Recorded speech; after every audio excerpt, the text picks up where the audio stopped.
안녕하세요. 오늘은 프린시팔 컴포넌트 아날리시스와 그거를 이용해서 저희가 많이 쓰이는 GDI 지표에 대해서 학생 선생님께서 심층 분석을 해주시겠습니다. 오찬현 선생님 부탁합니다. 네, 안녕하세요. Principal Component Analysis 그리고 Gate Deviation Index에 대해서 발표하게 된 오찬영입니다. 발표 시작하겠습니다. 우선 동작 분석이란 인체가 행하는 각종 동작에 대한 검사 또는 계측을 의미합니다. 그리고 보행 분석이란 동작 분석 중 사람의 보행만을 한정한 분석을 의미합니다. 그 예시로는 육안, 비디오, 표지자 보행 분석이 있습니다. 하지만 검사자마다 이 중 육안 또는 비디오 보행 분석은 간단하고 비용이 적게 든다는 장점이 있습니다. 하지만 검사자마다 결과가 달라질 수 있으며 정성적이라는 한계가 있습니다. 따라서 이러한 한계를 극복하기 위해서 객관적이고 정량적인 보행 분석이 필요합니다. 이것이 바로 표지자 보행 분석 또는 3차원 보행 분석입니다. 하지만 이 역시 정보가 너무 많고 복잡해서 한눈에 파악하기 힘들다는 한계가 있습니다. 그래서 정보를 축약해 보행 분석을 점수화하자는 의견이 제시되었고, 그중 하나가 바로 게이트 데비에이션 인덱스, 즉 GDI가 되겠습니다. 비유하자면 체스트 PA를 보고 한 번의 병변이 어디에 존재하는지 모두 알기 힘들 때 판독문을 보는 것처럼 보행 분석 결과를 보고 보행 기능을 한 번에 파악하기 어렵기 때문에 알기 쉬운 지표로서 GDI를 쓴다고 이해하시면 되겠습니다. 앞선 내용을 그림으로 설명해 보면 이렇게 육안 또는 비디오로 보행 분석을 할 수 있지만 정량적인 평가를 위해서 다음과 같이 표지자 보행 분석을 할 수 있습니다. 또한 이를 한눈에 파악하기 위한 지표로서 GDI를 쓰게 됩니다. GDI에 대해서 조금 더 자세히 설명하겠습니다. GDI란 게이트 몰폴로지를 묘사하기 위한 인덱스로서 게이트 펑션을 정량화하고 프리오피 게이트와 포스트오피 게이트를 비교하는 데 유용한 지표입니다. 정상치는 100포인트고 10포인트 감소할 때마다 1 스탠다드 데비에이션 감소합니다. GDI를 구하기 위해서는 Principal Component Analysis, 즉 주성분 분석을 먼저 이해해야 합니다. 주성분 분석을 이해하려면 행렬에 대한 지식이 필요하기 때문에 이에 대해서 우선적으로 설명하겠습니다. 우선 벡터의 내적부터 설명하겠습니다. 식은 다음과 같고 중요한 점은 하나의 벡터를 다른 단위 벡터로 내적을 하게 되면 그 단위 벡터로 내린 정사형의 길이가 된다는 점입니다. 만약 단위 벡터가 축이라고 한다면 이는 단위 벡터 방향의 좌표값이라고도 할 수 있습니다. 이를 그림으로 나타내면 다음과 같습니다. B 벡터를 단위 벡터라고 할 때 A 벡터와 B 벡터의 내적은 AB 코사인 세타이고 이때 B의 크기가 1이기 때문에 결국 A 코사인 세타가 됩니다. 이는 벡터 A를 벡터 B 방향으로 내린 정사형의 길이와 같고 B를 축이라고 생각했을 때 B축의 좌표값이기도 합니다.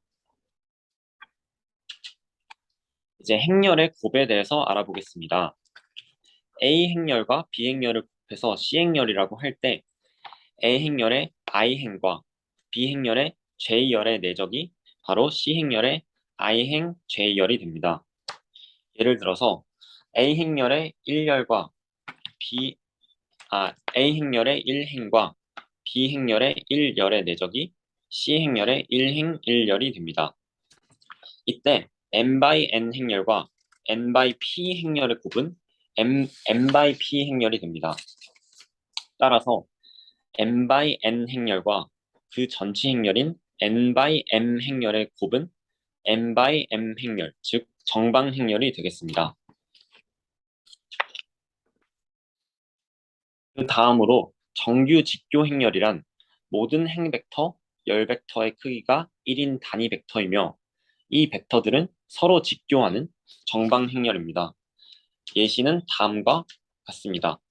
이때 모든 행벡터 열 벡터의 크기가 1이고 서로 직교하게 됩니다.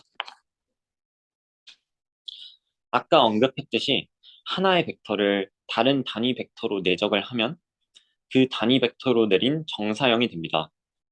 따라서 정규 직교 행렬과 임의의 행렬의 곱은 그 정규 직교 행렬의 단위 벡터 방향의 정사형이 됩니다. 이는 곧 단위 벡터를 축으로 하는 좌표값이며 이것을 다르게 표현하게 되면 단위 벡터를 축으로 회전한다고 볼 수 있습니다. 즉, 정규 직교 행렬은 회전 행렬이라고 할 수 있습니다. 회전 행렬의 형태는 세타만큼 회전한 행렬을 하단과 같이 표현할 수 있고 정규 직교 행렬의 정의처럼 이 행 벡터와 열 벡터는 단위 벡터이며 서로 직교합니다. 예를 들어서 다음과 같은 정규 직교 행렬과 1,1 벡터의 곱은 계산 시 하단과 같이 나오게 됩니다. 이를 우측의 그림으로 나타내게 되면 x 프라임 벡터 그리고 y 프라임 벡터가 정규 직교 행렬이고 이 행렬과 1,1 즉 a 벡터와의 곱은 결국 x 프라임 축, y 프라임 축을 기준으로 회전한 a 벡터의 새로운 좌표가 된다고 할 수 있겠습니다. 그 다음으로 이해해야 할 것은 공분산과 공분산 행렬입니다. 저희가 잘 아는 분산은 x의 값이 평균을 중심으로 얼마나 흩어져 있는지를 나타낸다면 x, y의 공분산은 x, y의 흩어진 정도가 얼마나 서로 상관관계를 가지며 흩어져 있는지 이것을 나타내는 것입니다. 이를 달리 표현하면 x, y가 서로 함께 변하는 정도를 의미한다고 볼 수 있습니다. 공식은 다음과 같이 x와 x의 평균의 차, 그리고 y와 y의 평균의 차, 이 두 가지 값의 곱의 기대값으로 정의되게 됩니다. 이때 x-mx와 y-my가 양의 상관관계가 있으면 양수, 음의 상관관계가 있으면 음수, 상관관계가 없으면 공분사는 0이 됩니다. 예시입니다. 예시는 모두 계산의 용이성을 위해서 평균은 제로로 설정하였습니다. 그러면 상단에 있는 공식에 따라서 공분사는 x와 y의 곱의 기대값으로 정의됩니다. 이때 x, y가 다음과 같이 y는 x축을 따라서 마이너스 2부터 2까지 주어질 때 공분산 값을 구해보면 2.5가 나오게 됩니다. 즉, 양의 상관관계가 있을 때 공분산이 양수임을 알 수 있습니다. 반대로 x, y가 다음과 같이 y는 마이너스 x축을 따라 마이너스 2부터 2까지 주어진다면 공분산 값은 계산해보면 마이너스 2.5가 나옵니다. 즉, 음의 상관관계가 있으면 공분사는 음수입니다. 그리고 다음과 같이 x, y가 마이너스 1, 0, 1로 이루어지는 모든 조합으로 주어진다면 즉, 서로 상관관계 없이 분포한다면 계산 결과 공분사는 제로로 나오게 됩니다. 이제 공분산 행렬의 설명 전에 중심화의 개념을 먼저 설명하겠습니다. 중심화란 변량에서 평균을 빼어서 평균을 제로로 만들어 계산이 쉽도록 조작한 것을 의미합니다. 이때 공분산 행렬의 정의는 네모친 것과 같이 행렬을 중심화한 후 그것의 전체 행렬과 곱하고 자유도인 n-1로 나눈 것으로 정의됩니다. 이를 위에서부터 차례대로 살펴보겠습니다. 다음과 같이 x1, y1, x2, y2, x3, y3로 구성된 행렬이 있을 때 각각의 평균을 구하고 평균을 각각 빼는 중심화 과정을 먼저 거치게 됩니다. 그리고 이렇게 만들어진 라지 x 행렬에 대해서 이를 전치 행렬과 곱한 뒤 n-1, 즉 2로 나누게 되면 본 행렬의 공분산 행렬이 됩니다. 라지 x라는 행렬을 그 행렬의 전체 행렬과 곱했기 때문에 공분산 행렬은 반드시 정방 행렬이 됩니다. 이때 가장 중요한 점은 공분산 행렬 C의 항을 계산해 보면 대각항, 대각항은 분산의 공식이 되고 합성항은 공분산의 공식이 된다는 점입니다. 예시입니다. 다음과 같이 3,1, 4,3, 2,2로 이루어진 행렬이 있을 때 x, y의 각각 평균은 3과 2가 됩니다. 이때 평균을 빼면서 행렬을 중심화하고 이것을 전체 행렬 곱한 뒤 n-1, 2로 나눌 때 본 행렬에 공분산 행렬 C가 나오게 됩니다. 이때 대각항 1, 1은 각각 x와 y의 분산이 되고 합성항인 2분의 1은 x, y의 공분산이 됩니다. 공분산 행렬은 아까 언급했듯 정방 행렬이며 이때 행렬의 크기는 변수의 개수와 같습니다. 예를 들어 50명을 대상으로 체중과 키를 조사한 자료의 공분산 행렬은 변수가 체중과 키이기 때문에 2x2 행렬이 되겠습니다. 또한 공분산 행렬의 또 하나의 특징은 이것이 선형 변환을 의미한다는 점입니다. 다음과 같은 2x2 공분산 행렬은 원 x제곱 플러스 y제곱은 1을 타원으로 선형 변환시킵니다. 이 부분이 왜 이렇게 되는지 이해하기 위해서 다음 개념인 고유값 분해에 대해서 설명하겠습니다. 고유값 분해는 마치 인수분해와 같이 행렬을 몇 가지의 행렬의 곱으로 나타내는 것으로 이를 통해서 계산을 쉽게 하고 또 직관적으로 행렬의 구조를 파악할 수 있게 합니다. 고유값 분해는 정방 행렬 A를 정규 직교 행렬 P 그리고 P의 전체 행렬 그리고 대각 행렬 이 세 가지 행렬의 곱으로 나타낸 것입니다. 이때 행렬 내에 있는 PC 벡터를 고유 벡터라고 하고 대각 행렬의 대각항을 고유값으로 정의하게 됩니다. 이러한 고유값 분해는 정방 행렬에서만 적용되고 정방 행렬이 아닌 다른 행렬은 비슷한 개념인 특이값 분해를 통해서 이와 유사하게 분해할 수 있습니다. 고유값 분해를 기하학적으로 생각해 보겠습니다. 아까 공분산 행렬에서 언급드린 그 원을 타원으로 만드는 행렬을 계산기를 통해 교육값 분해를 하게 되면 하단과 같이 세 가지 행렬의 곱으로 나타낼 수 있습니다. 이를 그림으로 나타내면 우측 하단과 같이 나타낼 수 있는데 이 부분을 조금 더 자세하게 살펴보도록 하겠습니다.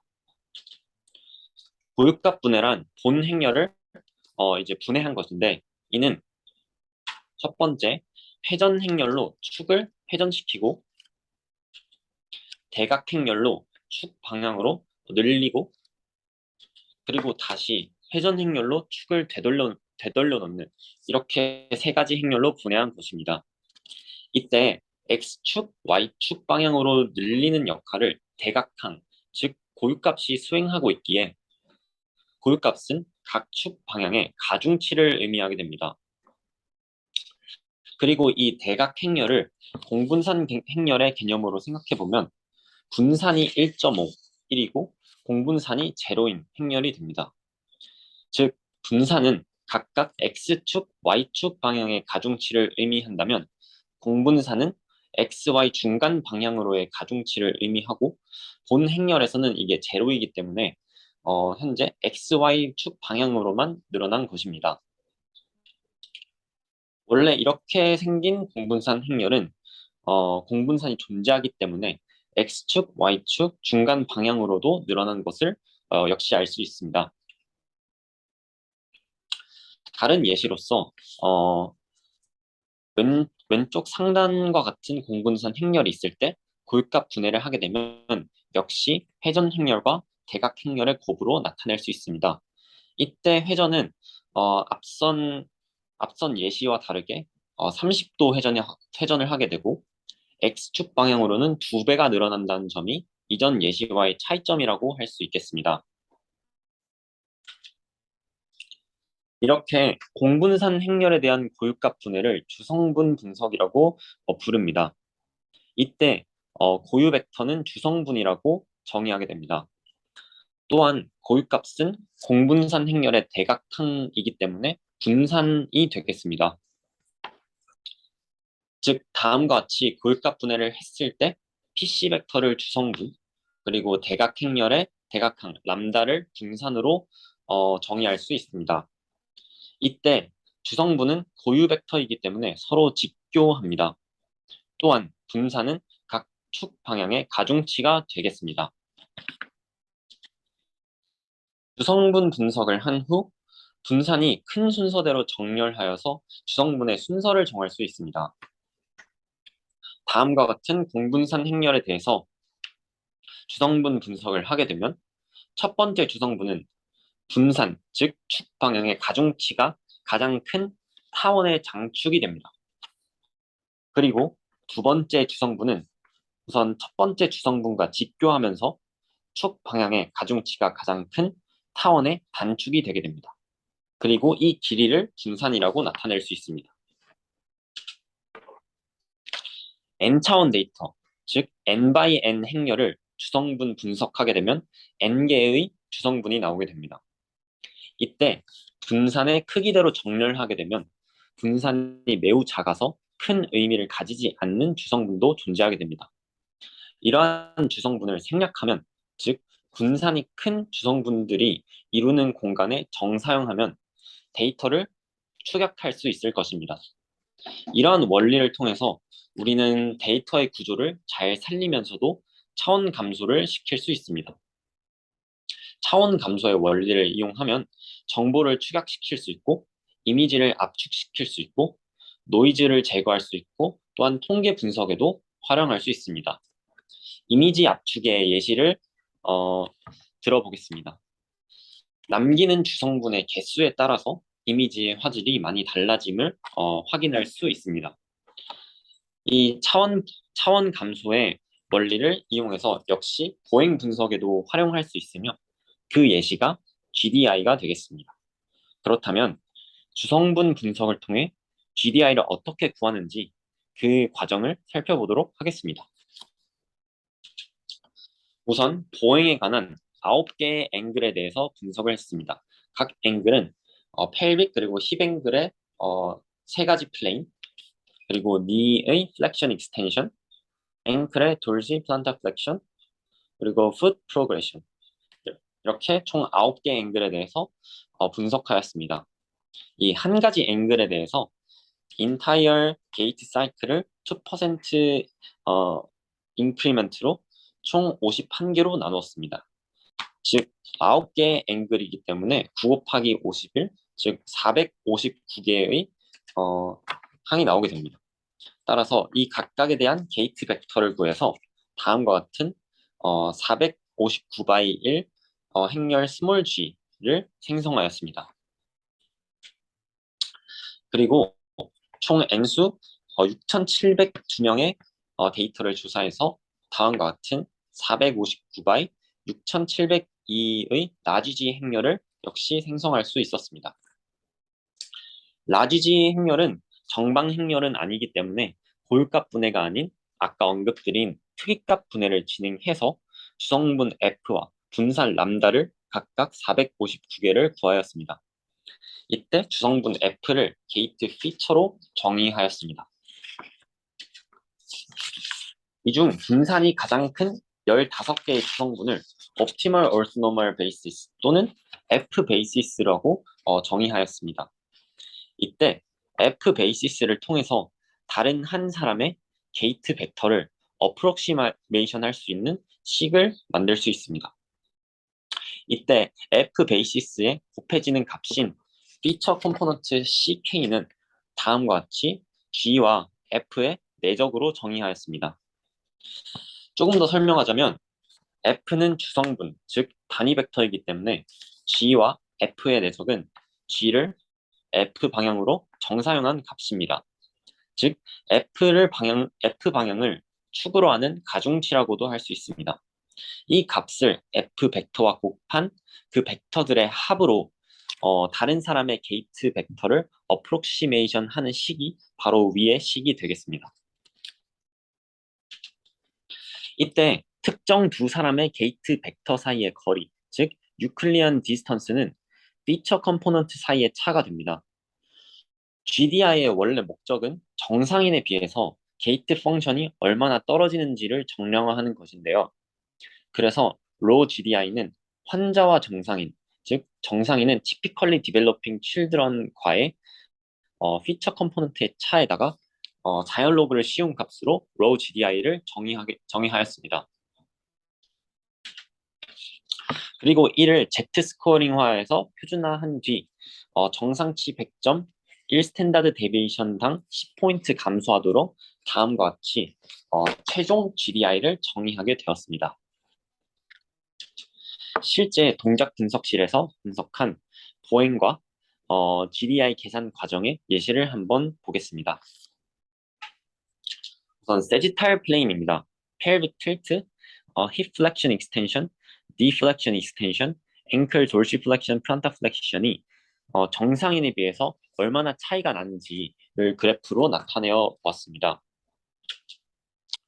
코로날 플레인입니다. pelvic obliquity, hip adduction, abduction 등을 확인할 수 있습니다. transverse plane입니다. pelvic rotation, hip rotation, foot progression 등을 확인합니다. 이를 게이트 데이터로 나타내면 다음과 같습니다. 2% 인크리멘트로 한 앵글에 51개, 총 9앵글이기 때문에 459개의 데이터가 존재하게 됩니다. 이 게이트 데이터를 어프로시메이션 하는 식이 바로 우측 상단의 식이 되겠습니다. 이때 F 베이시스는 좌측에 있는 표와 같고, 그리고 피처 컴포넌트는 우측 하단과 같습니다. 이 피처 컴포넌트를 계산해서 값이 나오게 되면은 서브젝트와 컨트롤 사이에 유클리안 디스턴스를 곱하고 유클리안 디스턴스를 구하고 이에 자연 로그를 씌운 값이 다음과 같은 값이 되겠습니다. 이를 표준화한 뒤에 GDI를 구할 수 있게 됩니다. 즉 서브젝트의 GDI는 100.63점으로 평균 100점과 거의 일치함을 알 수 있습니다.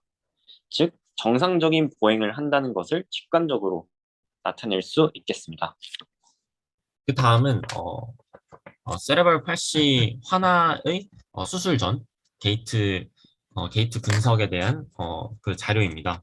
역시 세지탈 코로날 트랜스버스 플레인으로 나눠서 이렇게 보행을 그래프로 나타낼 수 있는데, 이때는 정상치인 녹색 선에 비해서 굉장히 차이가 많이 나고 있음을 알 수 있습니다. 하지만 이 부분을 저희가 직관적으로 파악하기 어렵고, 이 환자가 현재 어느 정도의 보행을 하고 있는지를 점수하기 어렵기 때문에 이를 간단하게 나타내기 위한 지표로서 GDI를 사용하였습니다.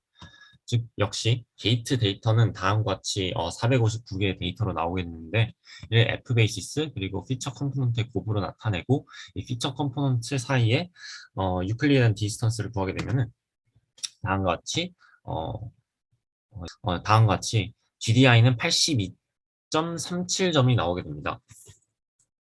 이때 수술을 하고 난 뒤에는 앞선 그래프보다는 좀 더 정상 그 그래프와 가까워졌지만, 이 역시 수술의 역할이 얼마나 이 환아의 보행에 영향을 끼쳤는지를 직관적으로 확인하기가 어렵습니다. 따라서 그것을 확인하기 위해서 GDI를 같은 방식으로 구하게 된다면 이때는 91.9점으로 약 10점 정도 상승이 있는 것을 알 수 있습니다. 따라서 이를 통해서 환자의 프리오피 그리고 포스트오피 게이트를 정량화해서 비교할 수 있다는 점에서 GDI의 의의를 찾을 수 있겠습니다. 네, GDI에 대한 발표는 여기서 마치도록 하겠습니다. 감사합니다. 아주 발표를 잘 해주셨습니다. 아까 그 강아지 사진 있는 거 보여주실래요? 네. 이게 그래서 만약에 이 픽셀이 이게 그래서 데이터가 원래 1280개가 있는 거라고 생각을 해보세요. 그래서 프린시팔 컴포넌트, 그러니까 이게 저기 주성분 분해를 해가지고 분석을 해가지고 예, 아이겐밸류 디컴포지션을 했다고 쳐보세요. 그래서 1280개를 다 사용하면 오른쪽 아래 그림이겠죠. 만약 그렇다고 하면. 근데 이게 굉장히 그 분산이 작은 거, 그러니까 고유값이 적은 것들을 그냥 제외를 하다 보면 별로 차이가 안 나는 걸 느낄 수 있어요. 아래 거를 한 600개 이상 제거를 했는데도 오른쪽 아래 그림하고 그 옆에 그림하고 거의 비슷하죠.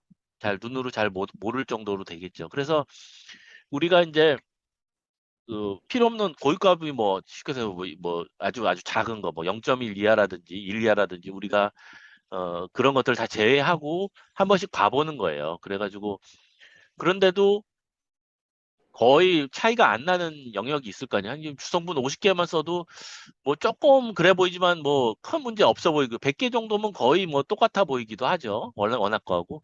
그 소리가 뭐냐 하면 수많은 데이터를 없애고도 우리가 최종값하고 비슷한 값을 낼 수 있다는 거예요. 그래서 이런 거를 이제 데이터 리덕션이라는 거, 데이터 축약이라고 하는 거예요. 그래서 이 주성분 분석이 이것뿐만 아니라 이런 압축뿐만 아니라 그 3D 리컨스트럭션에도 사용할 수가 있어요. 근데 그거는 조금 더 나아가는 내용이니까 다음 시간에 저희가 좀 더 설명을 해보도록 하겠습니다. 어, 어, 그 오 선생님께서는 그 아까 GDI 이렇게 예를 들어주시는 게 굉장히 좋았는데 그건 이제 그, 그, typically developed in children이라고 하죠. 그러니까 비장애인을 대상으로 한 그 GDI를 측정을 한 건데 얘를 뇌성마비 환자라든지 좀 다른 GDI를 보이는 환자를 하나 더 추가를 해주시면 더 좋은 발표가 될 것 같습니다. 아이고 수고하셨습니다.